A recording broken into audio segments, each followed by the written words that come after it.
Bonjour à toutes et à tous. Je suis le nouvel agent de mobilisation de la RUI-VG, c'est-à-dire Revitalisation urbaine intégrée du Vieux-Gatineau.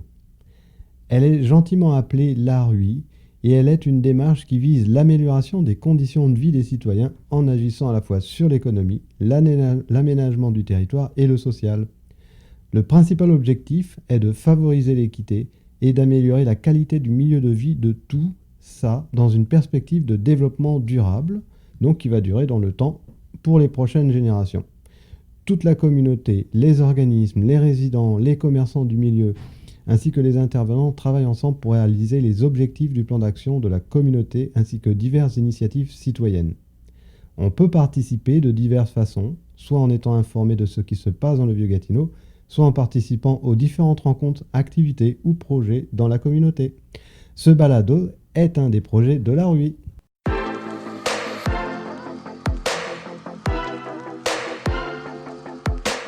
Je remercie toutes les citoyennes et citoyens d'être à notre écoute pour cette première capsule, cette première balado-diffusion du Vieux-Gatineau. Aujourd'hui, donc, je vais recevoir notre invité. Il va participer à 3 capsules avec nous. Il va se présenter et il présentera le Vieux-Gatineau. Je ne vais pas vous laisser attendre plus longtemps qui ce sera. C'est donc Monsieur Bernard Lacroix. Bernard a longtemps vécu dans le Vieux-Gatineau. Il est notre historien du Vieux-Gatineau. Je vais le laisser se présenter dans quelques instants. Après notre entretien donc avec Bernard, on va aborder les infos de la revitalisation urbaine intégrée. Bon, plus généralement, j'utiliserai ensuite la RUI. Et puis quelques actualités du Vieux-Gatineau. Donc voilà, je vous présente Bernard Lacroix, qui est notre historien du Vieux-Gatineau. Bonjour Bernard. Bonjour Eric. Ça me fait plaisir de vous voir aujourd'hui, c'est un grand honneur de vous rencontrer et de vous avoir pour notre entretien. Bien sûr, dans cette première capsule, vous allez nous parler une vingtaine de minutes de vous. Les capsules suivantes, donc on aura une capsule chaque mois. Dans la deuxième capsule et la troisième capsule, vous nous parlerez en fait plus spécifiquement du Vieux-Gatineau. Donc écoutez Bernard, mettez-vous à l'aise. On va se mettre à l'aise et puis présentez-vous. Je ne suis pas tellement habitué, mais je vais essayer d'être clair. Puis, je vais vous dire premièrement que j'ai 86 ans. Puis je vis seul. Je vis seul. J'ai perdu mon épouse il y a 8 ans, bientôt 9 ans. Oui. Et puis, j'ai vécu avec elle durant 55 ans. On a vécu en amoureux, puis on a élevé 3 belles filles. On a toujours été, et puis demeure toujours tricoté, serré, comme on dit. Avec René, je l'ai fréquenté durant 1 an seulement, puis on a décidé de se marier le 2 mars 1957 dans la magnifique basilique Notre-Dame sur la rue Sussex à Ottawa. Oui. Et puis on s'est déniché un petit logis modeste sur la rue King Edward à 2 pas de l'hôpital général d'Ottawa, où René a travaillé pendant quelques années. Cet hôpital est devenu le centre Élisabeth Bruyère offrant des soins palliatifs et de longue durée, alors que l'hôpital général actuel fait maintenant partie d'un complexe hospitalier sur la rue Smythe depuis son déménagement de la rue Bruyère en 1980. Mm-hmm. Donc René est né le 8 juin en 1934 à Saint-Raymond-de-Portneuf, un beau petit village situé à une trentaine de kilomètres à l'ouest de la ville de Québec.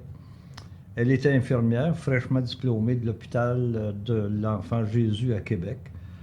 Et puis elle a été attirée dans la région dans l'espoir de travailler à l'ancien hôpital général d'Ottawa, situé à ce temps-là sur la rue Bruyère, dans la basse ville d'Ottawa. Oui. Je me répète un peu, mais ça vaut la peine de préciser où on était situé. Donc Renée était en fait puéricultrice. Elle travaillait avec les enfants puis les adolescents. Puis grâce à elle, nos 3 enfants ont rarement eu des maladies courantes qui affectaient beaucoup d'enfants autour de nous. Parce que René avait un flair hors du commun pour détecter les moindres soupçons d'infection. Puis elle agissait rapidement avant que les choses ne se dégradent.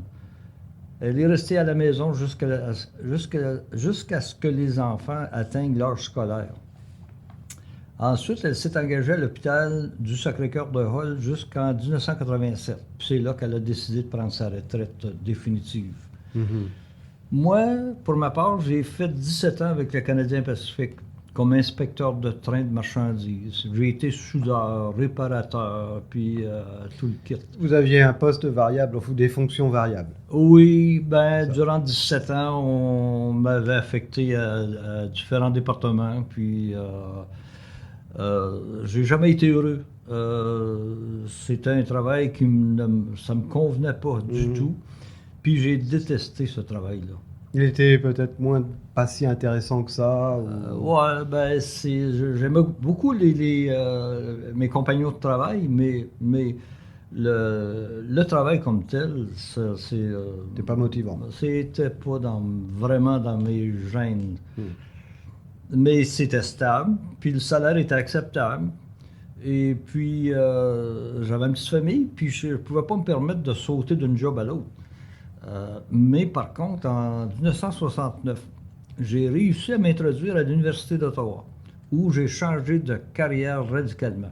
Je suis devenu le directeur de la santé et sécurité au travail, puis chef de la prévention des incendies. Ah, un beau poste. Oui, je portais les deux chapeaux. J'avais les mains pleines.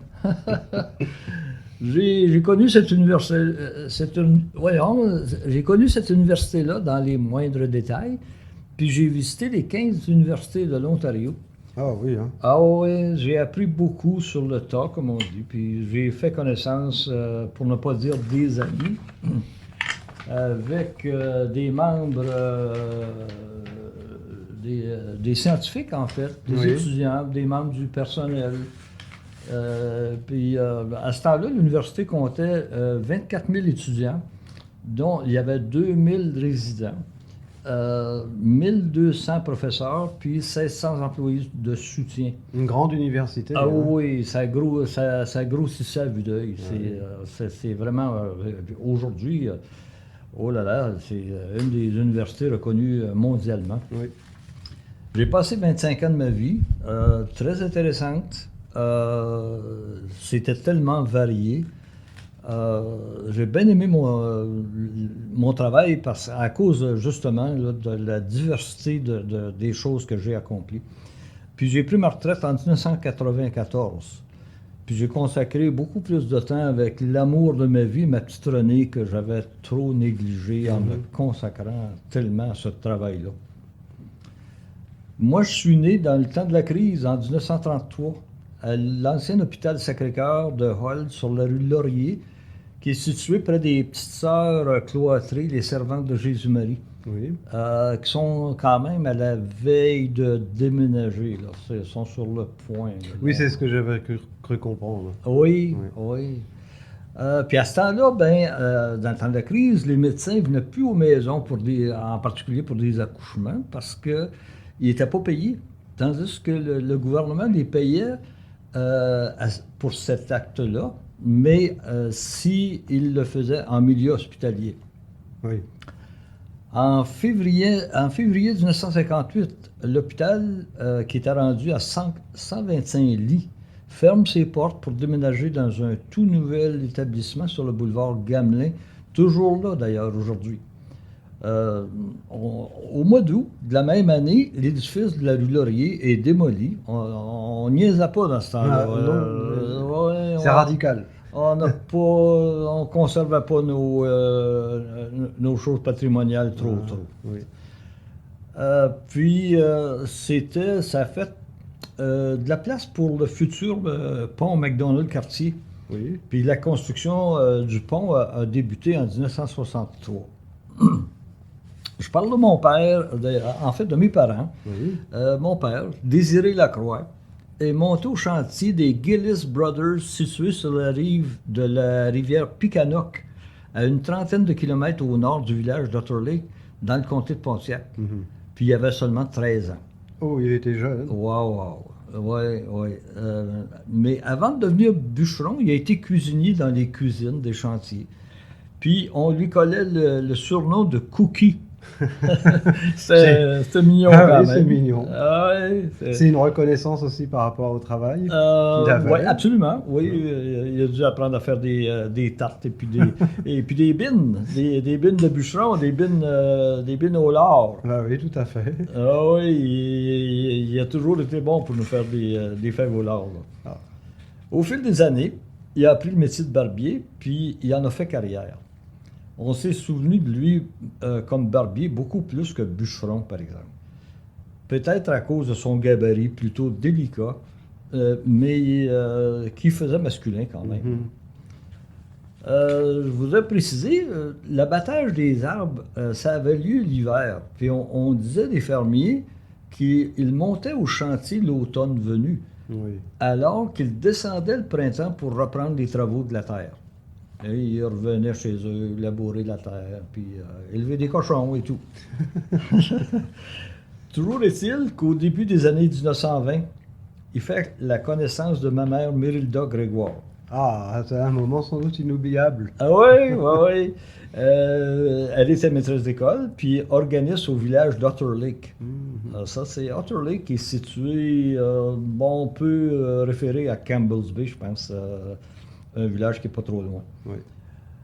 Puis lors d'une veillée, ben, il l'a rencontré à l'occasion d'une veillée au corps pour la petite Madame Nadon qui s'était cassé le cou en tombant de la tasserie. Ouf. Wow!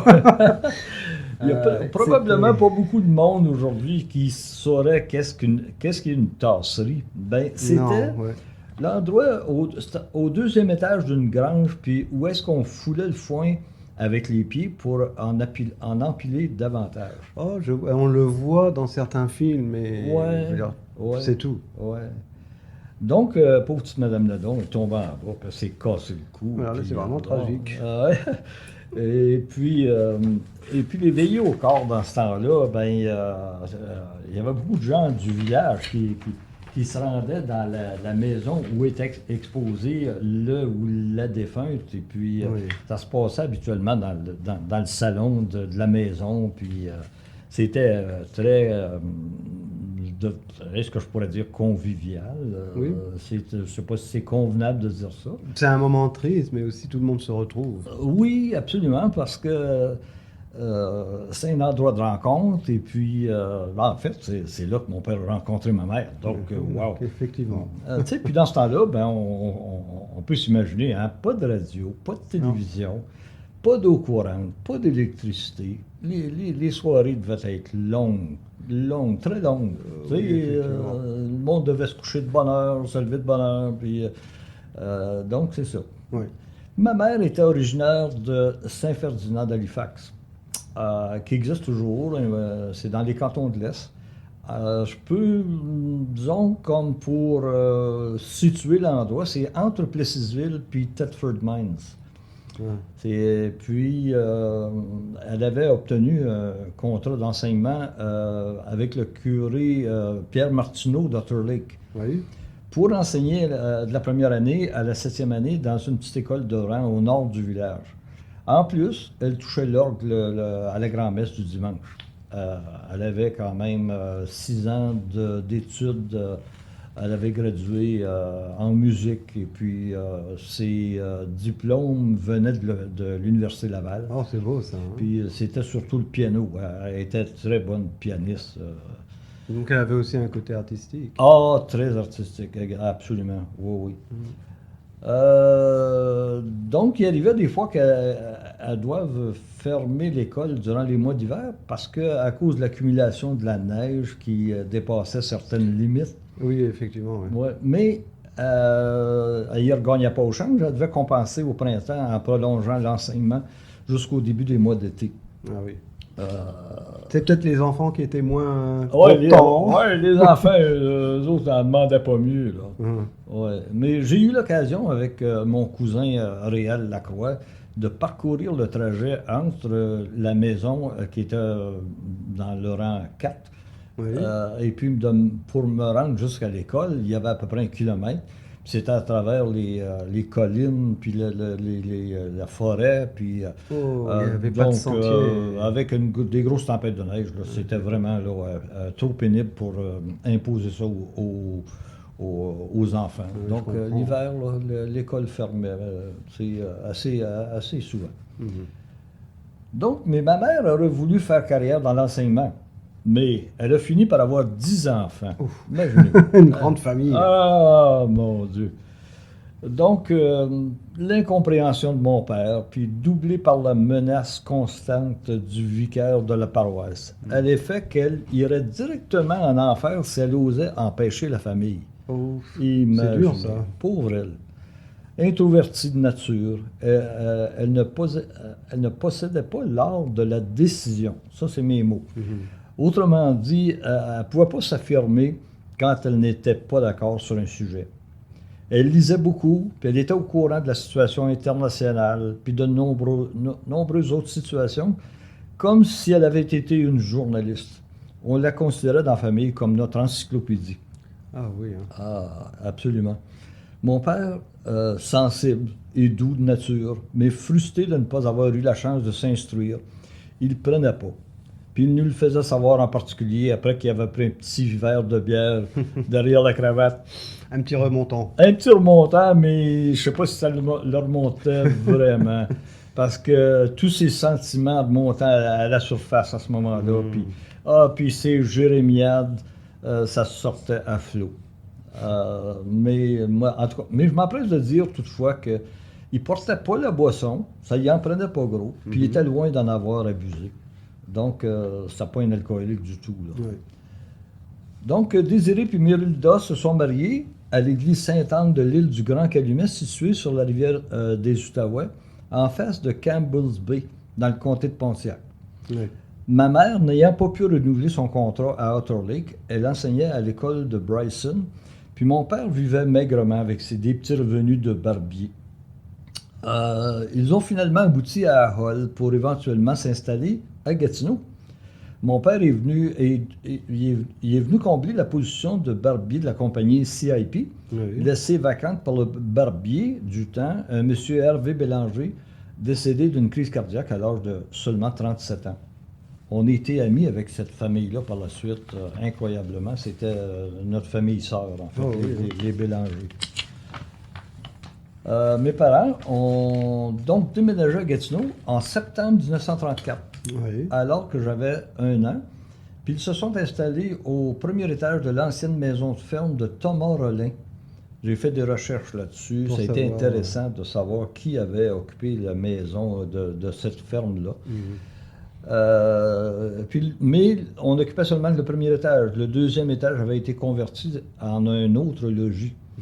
Nous avons été de plus en plus à l'étroit à mesure que 5 nouveaux bébés s'ajoutaient à la famille. Oui. Oui, J'imagine. Hein. quand on est arrivé à Gatineau, on était 5 enfants, mais là, ça a monté à 2 ans d'intervalle là, à 10. C'était, en tout cas, cette place-là, c'était la partie de la rue Saint-André qui avait été réquisitionnée par la CIP, puis qui avait hérité du surnom de la cour du Moulin. Oh oui. Ça comprenait 25 maisons construites par la compagnie, sauf la nôtre, là, évidemment. Qui était déjà existante. Oui, c'est absolument. Oui, oui. Donc, nous étions physiquement séparés du reste de Gatineau par un convoyeur d'environ un quart de kilomètre de long, entre l'usine et un très gros quai des bateaux qui servait au transport maritime durant les mois d'été. Un pont au-dessus du convoyeur donnait accès à nos maisons. Mais la compagnie a toujours privilégié le transport ferroviaire, même à ce jour, en 2020, Oui. utilise encore le transport ferroviaire, mais pas seulement. OK, je ne rentrerai pas là-dedans tout de suite. Puis exportait sa précieuse marchandise à ses plus gros clients, puis qui ont longtemps été le Washington Post puis le New York Times aux États-Unis. Oh oui. Yes, pas moins que ça. Moi, je n'ai que du positif à dire de cette compagnie qui avait prévu à tout. Contrairement à d'autres situations semblables au Québec, la CIP louait ses 94 maisons, construites en même temps que l'usine, en 1926 et 1927. Oui.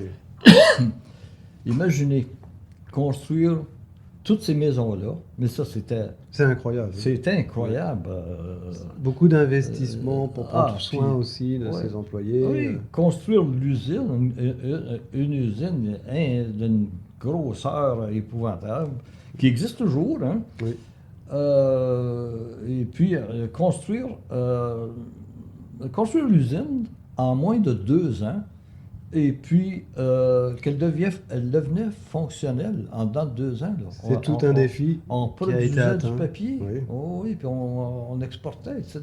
Mm. Il y avait 4000 bûcherons dans la Haute-Gatineau qui fournissaient le bois de flottage.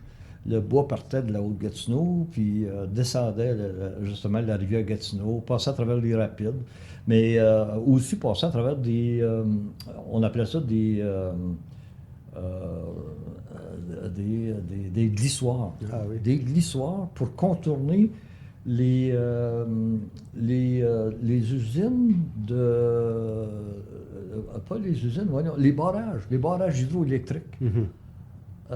Donc, la compagnie a construit ces 3 barrages hydroélectriques en même temps que la construction de l'usine. C'est du domaine, là, aujourd'hui, là, on ne voit plus ça. Non.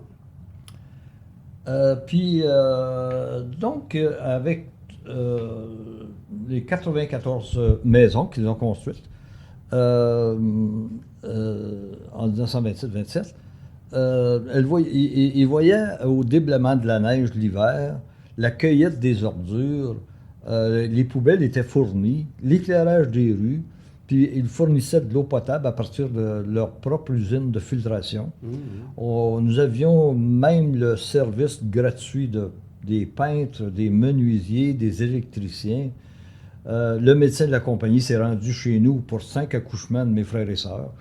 Lorsqu'un d'entre nous se blessait, on avait besoin d'assistance, ou qu'on avait besoin d'assistance médicale, une des 2 infirmières de l'infirmerie se rendait à la maison pour nous porter assistance. C'était des infirmières affiliées à la VON, qui se traduit par le Victorian Order of Nurses. Ah oui. Donc, ça avait été fondé par je rentre pas là-dedans, c'est trop compliqué. Puis il y avait aussi l'organisation de la... je vais le prononcer à l'anglaise parce que c'était comme ça que ça marchait dans ce temps-là. La EMBA, la EMBA, qui voulait dire Employees Mutual Benefit Association, de laquelle nous avons obtenu de l'assistance lorsqu'un jour mon père a dû être hospitalisé pour une péritonite. Donc, faut-il que j'ajoute aussi que la compagnie avait leur propre jardinier. Moi, j'ai eu l'occasion souvent d'arrêter voir ce jardin-là de fleurs incroyables. Puis ça, c'était désigné pour mettre sur les bureaux, les pupitres des grands patrons du moulin. Ah, d'accord. Puis le jardinier aussi tondait le gazon sur la rue Poplar, où sont situées les maisons des patrons. Encore aujourd'hui. Encore debout aujourd'hui. Encore debout aujourd'hui. Et puis, eux autres avaient des gazons, mais nous autres, on n'en avait pas. Donc, le jardinier, il n'y avait pas d'affaire à venir tondre le gazon chez nous. Donc, je m'arrête là pour aujourd'hui. J'en aurai beaucoup plus long j'imagine, Bernard. compter, Oui. J'imagine que, brièvement, que c'est un moment que tu as beaucoup aimé. Ah, absolument, absolument. J'ai vécu une enfance heureuse qui a duré de 1 an à 14 ans, en fait. Et puis, on a dû déménager de cet endroit-là parce que l'usine prenait de l'expansion. Il avait décidé de construire un plant d'alcool. C'était à peut-être une centaine de pieds de la maison, je pense, si mon calcul est bon. On a vécu l'enfer, par exemple, pendant un été de temps parce que ils enfonçaient des pieux avec le batteur de pieux là, qui nous faisait branler, qui faisait en fait la maison Ça ébranlait la maison, ça la faisait vibrer. Le vibrer la maison, exactement. Oui. C'est jamais Donc, agréable. on a dû déménager assez à courte échéance. Puis, on a déménagé, en fait, notre maison. Ils l'ont mis sur des supports. Ah oui, hein, carrément la maison, hein. Tiré par des camions, un gros camion d'armée qui était même encore trop léger. Ils ont dû accrocher un autre camion en avant pour le tenir. Le tenir il se cabrait comme un étalon, là. Ben, ça Donc, devait avoir du poids. oui, oui, exactement. Donc, notre maison a été déménagée, de même que les 25 autres, là. Puis, aujourd'hui, sont encore toutes sur la rue Main, Oui. près du viaduc de la rue Main, en Oh, fait. ok. Et puis, sont au sud, plutôt en venant vers le Vieux-Gatineau. Et puis, la rue Elm aussi, qui est parallèle à la rue Main. Il y a beaucoup des maisons là. D'ailleurs, j'ai fait un reportage là-dessus, mais que je n'ai pas encore complètement terminé, mais que je vais fournir aux archives de la ville là, très bientôt, là. Donc, ces maisons-là ont toutes été déménagées, là. C'est notre quartier que j'ai quand même désigné comme le quartier numéro 3.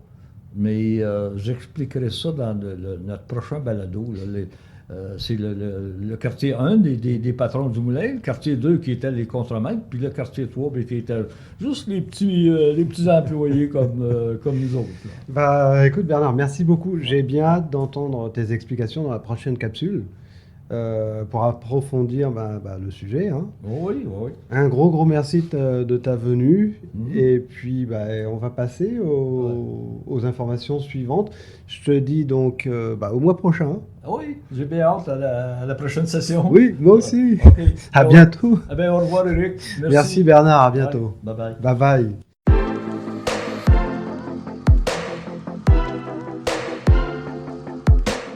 Le sujet suivant, donc en fin de compte, c'est les informations de la RUI.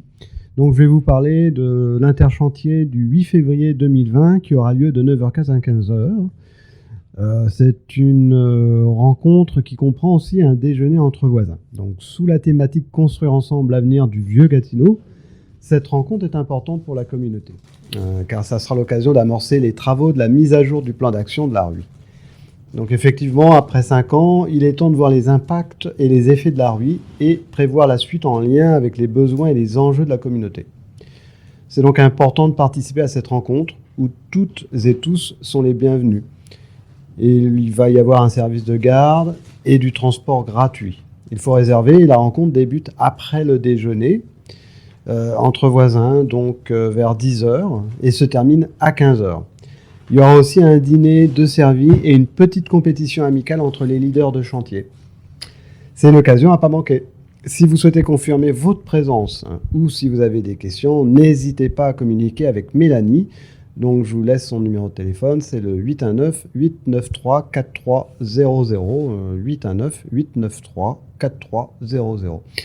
Il y aura aussi un prochain chantier, c'est le chantier développement social et communautaire. Donc ça se déroulera le mercredi 19 février à 18h30 ici au CVQ, rue Jean-René Monette. Puis quelques informations données aussi par la RUI, donc pour vous informer aussi que les travaux rue Notre-Dame vont bientôt commencer. On les attendait depuis longtemps, mais ça prend jour cette année. Et puis aussi pour continuer donc avec la RUI, donc il y a la préparation d'un journal intitulé La Voix citoyenne, destiné aux citoyennes et aux citoyens du Vieux-Gatineau. Donc ce journal a vocation informative et donne le goût, peut apporter le goût à l'implication citoyenne de chacune des citoyennes et citoyens du Vieux-Gatineau. Bon, bien sûr, il y a le projet de cette balado-diffusion donc, qui a pris forme aujourd'hui. Donc c'est toujours important aussi d'informer les citoyennes et les citoyens du Vieux-Gatineau. Et c'est aussi une balado-diffusion comme pour le journal. Journal et balado-diffusion sont destinés à une appropriation des citoyennes et citoyens de ces outils pour justement faire vivre ou participer à la vie du Vieux-Gatineau. Bien sûr, donc toutes les personnes intéressées par les balados ou par le journal peuvent me contacter parce qu'il y a un comité qui est formé. On se rencontre régulièrement pour justement mettre en œuvre la balado et le journal. Si ça vous intéresse, si vous avez un goût journalistique, si vous aimez organiser soit un journal, soit une balado, soit les deux, bah, n'hésitez pas à me contacter. Donc Eric, le 819-893-4300, vous me demandez.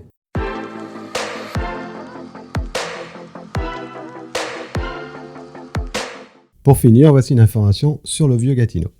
Il y a eu un incendie le 14 décembre 2019. Le feu a pris dans le café Renaissance et s'est propagé sur la pédiatrie sociale. Il a endommagé le bâtiment.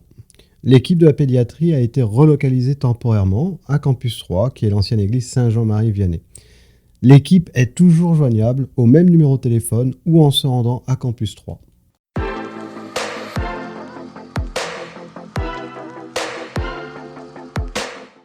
Voilà, bah écoutez, merci beaucoup, merci pour cette écoute.